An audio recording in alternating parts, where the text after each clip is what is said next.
আওয়ামী লীগের যাবতীয় কার্যক্রম নিষিদ্ধ করে প্রজ্ঞাপন জারি করেছে সরকার। সোমবার বিকেলে সংক্রান্ত প্রজ্ঞাপন জারি করা হয়েছে। এর ফলে আদালতে আওয়ামী লীগের বিচার হওয়ার আগ পর্যন্ত এই দলটি বা এর সহযোগী কোনো সংগঠন মিছিল সভা সমাবেশ করতে পারবে না। এমনকি অনলাইন কিংবা সামাজিক যোগাযোগ মাধ্যমেও প্রচার প্রচারণা চালাতে পারবে না আওয়ামী লীগ। বিস্তারিত ওবায়দুল্লাহ মামুনের প্রতিবেদনে।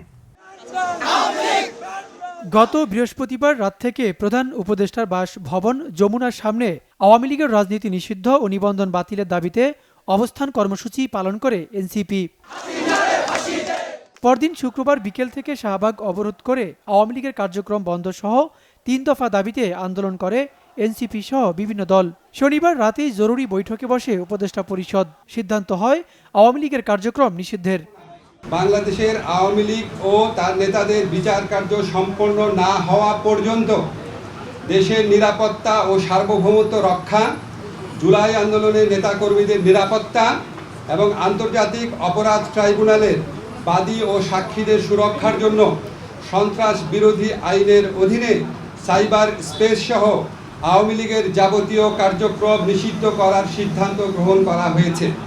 সোমবার বিকেলে আওয়ামী লীগের রাজনীতি নিষিদ্ধের প্রজ্ঞাপন জারি করে সরকার। এতে বলা হয়, কোনো ধরনের সভা সমাবেশ কিংবা মিটিং মিছিল বা অনলাইন কিংবা সামাজিক যোগাযোগ মাধ্যমেও তা প্রচারণা চালাতে পারবে না। সচিবালয়ের স্বরাষ্ট্র উপদেষ্টা বলেন, কোনো ধরনের মিটিং মিছিল করলে তাৎক্ষণিক ব্যবস্থা নেবে সরকার। আইনে যেটা আদেশ হয়েছে যেটা ওইটা হয়েছে, আইন যেটা হয়েছে ওইটার আমরা ইমপ্লিমেন্ট করার দায়িত্ব হলো আমাদের। আপনাদের কাছে অনুরোধ করবো, আপনারা যদি একটু আমাকে আগে জানাই দিতে পারেন, যেমন অনেকগুলি মিছিলের কথা বললেন, তা আমরা সাথে সাথে অ্যাকশন নিয়ে নিব। আর আপনাদের জানানোর আগে যদি আবার আমাদের ইন্টেলিজেন্সের মাধ্যমে যদি আমরা খবর পেতে পারি, আমরা অ্যাকশন নিয়ে নিব। ৫ আগস্ট শেখ হাসিনা সরকারের পতনের পর থেকে দলটির শীর্ষ নেতারা সবাই লাপাত্তা। দলটির তেমন কোনো কর্মসূচি নেই। মাঝে মধ্যে গোপনে ঝটিকা মিছিল করেছে এর তৃণমূলের স্বল্প সংখ্যক কর্মী সমর্থক। ওবায়দুল্লাহ মামুন, বাংলা ভিশন, ঢাকা।